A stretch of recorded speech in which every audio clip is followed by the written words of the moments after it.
आपको जो मिला है उसी में संतुष्टि रखिए, भगवान को धन्यवाद दीजिए। कहिए, मुझे मेरे मालिक बहुत कुछ दिया है, मुझे मेरे मालिक बहुत कुछ दिया है, तेरा शुक्रिया है, तेरा शुक्रिया है, तेरा शुक्रिया है, तेरा शुक्रिया है।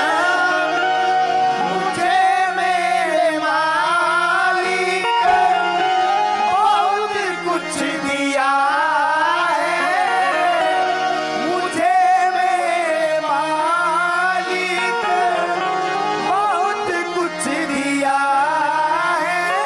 आप लोग भी बैठे बैठे सुखी रहना है तो ये सूत्र याद करो, भगवान को सुबह शाम कहो। क्या? तेरा शुक्रिया है, तेरा शुक्रिया है बाबा, तेरा शुक्रिया है, तेरा शुक्रिया है। भैया विचार करना, भगवान ने तुमको 2 आंखें दी, 2 पैर दिए, नाक दी, कान दिए।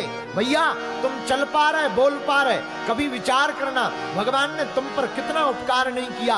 कभी आकलन करना, जिनको भगवान ने पैर नहीं दिए। कभी विचार करना, जिनको भगवान ने आंखें नहीं दी। कभी विचार करना, जिनको भगवान ने हाथ नहीं दिए।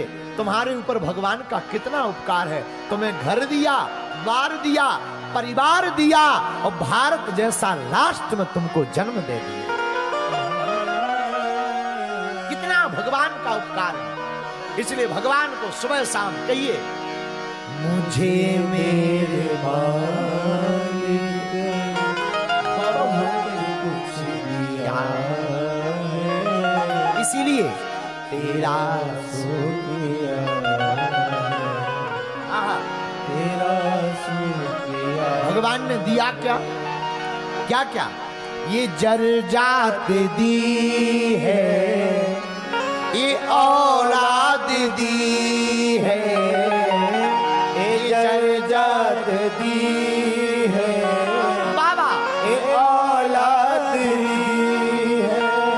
मुसीबत में हर वक्त इमदाद दी है, मुसीबत में हर वक्त। इसलिए भगवान को कहो, तेरा ही दिया मैंने खाया पिया है, तेरा ही दिया। भैया सुखी रहना तो नोट करो, भगवान से कहो,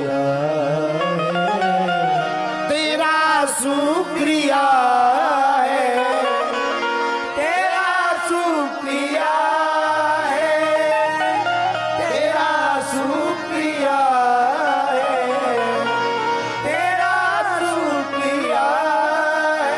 तो मेरे पागलों, सुखी रहने का पहला सूत्र अगर कुछ है तो उसका नाम है भगवान। मेरे पागलों, धन से कोई सुखी नहीं रह सकता, भगवान के भजन से जरूर सुखी रह सकता है।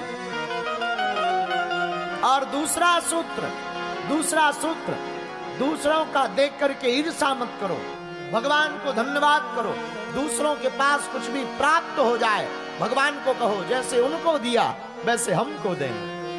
सुखी रहने का तीसरा मंत्र, सुखी रहने का तीसरा मंत्र है सुबह और शाम जब समय मिले। भैया काम से तो जिंदगी भर समय नहीं मिलना है, पर सुबह और शाम समय निकाल कर भगवान के सामने खड़े होकर के यह कह दिया करो, मुझे मेरे मालिक बहुत कुछ दिया। सब कहो, मुझे मेरे मालिक बाबा बहुत कुछ दिया है, तेरा शुक्रिया है, तेरा शुक्रिया। मेरे प्रियजनों, आप सुखी रहना चाहते तो हमारा चौथा सूत्र याद रखो। और चौथा सूत्र बड़ा प्यारा, संतोषी। जो है वो कम नहीं है, जो नहीं मिला उसका कोई गम नहीं है, जो पाना है वो सिर्फ एक ख्वाब है, लेकिन जो तुम्हें अभी मिला है वो लाजवाब है। जो कम है, जो मिला है वो कम नहीं। इसलिए भगवान को आप सुखी रहना चाहते हो, हमारी कथा में आए तो घर कुछ लेकर जाना हो तो ये बातें जरूर लेकर जाना। पहला याद रखना, दूसरी, तीसरी और चौथी बात संतोषी। क्या रखना?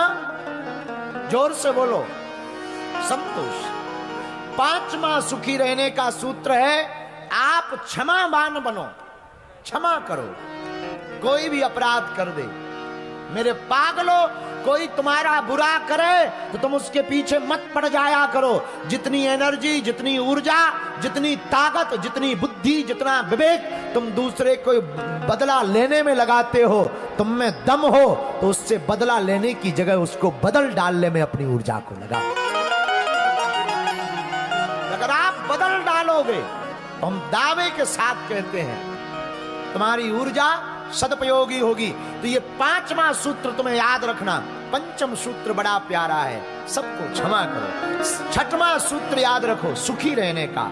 और छठवां सूत्र यह है, दौड़ते हुए घोड़ों का चित्र, उगते हुए सूर्य का चित्र घर पर लगाने से कभी सफलता नहीं मिलेगी। सूर्योदय के पहले तुम्हें जागना पड़ेगा और घोड़ों की तरह तुम्हें दौड़ना पड़ेगा।